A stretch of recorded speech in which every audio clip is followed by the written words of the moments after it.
কল্পনা করুন, আপনি ট্রেনে বসে আছেন কিন্তু ট্রেনে চাকা নেই, তবু সেটি বিমান গতিতে ছুটছে সামনের দিকে। অবিশ্বাস্য শোনালেও এটি সত্যি। একে বলে ম্যাগলেভ ট্রেন।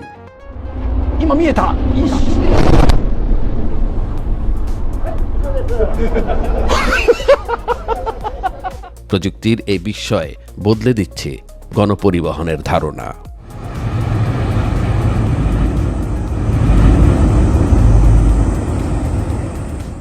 আমরা সাধারণত ট্রেন বলতে বুঝি লোহার চাকা, লোহার ট্র্যাক আর প্রচণ্ড শব্দ, কিন্তু ম্যাগলেভ ট্রেন পুরো গল্পটাকেই উল্টে পাল্টে দিয়েছে।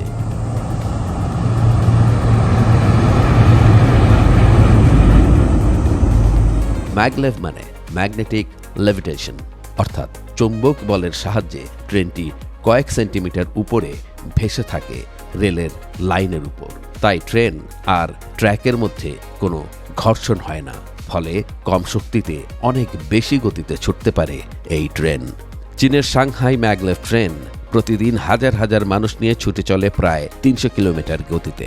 আর জাপানের পরীক্ষামূলক ম্যাগলেভ সেটি গতি তুলেছে ঘন্টায় ৬০০ কিলোমিটারেরও বেশি, যা বিশ্বের দ্রুততম ট্রেন রেকর্ডের অন্যতম। প্রশ্ন আসতেই পারে, এত গতি কিভাবে সম্ভব? এর রহস্য লুকিয়ে আছে চৌম্বক বিজ্ঞানে। শক্তিশালী ইলেকট্রোম্যাগনেট ট্রেনটিকে বিকর্ষণ শক্তিতে উপরে তুলে রাখে, আর ট্র্যাকের চৌম্বক ক্ষেত্র সামনে টেনে নেয় ট্রেনটিকে। ফলে চাকা নেই, ঘর্ষণ নেই, আছে শুধু দ্রুত গতি।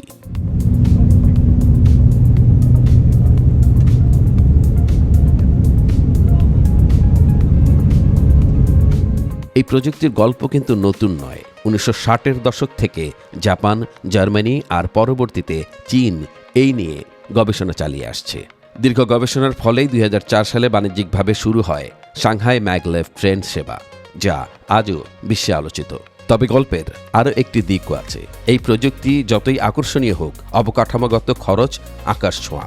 আলাদা ট্র্যাক, উন্নত কন্ট্রোল সিস্টেম, বিদ্যুৎ, সব মিলিয়ে বিনিয়োগের অঙ্কটা বিশাল। তাই সারা বিশ্বেই এখনও সীমিত সংখ্যক লাইনে ব্যবহার হচ্ছে ম্যাগলেভ। বাংলাদেশে কি কখনো ম্যাগলেভ ট্রেন আসবে?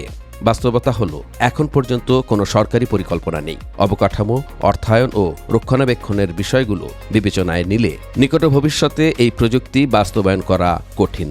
তবে দ্রুতগতির পরিবহনের প্রয়োজনীয়তা কিন্তু দিন দিন বাড়ছেই। ঢাকা, চট্টগ্রাম, রাজশাহী সহ বিভিন্ন রুটে ভবিষ্যতে এই উদ্যোগ সরকার নিতেই পারে।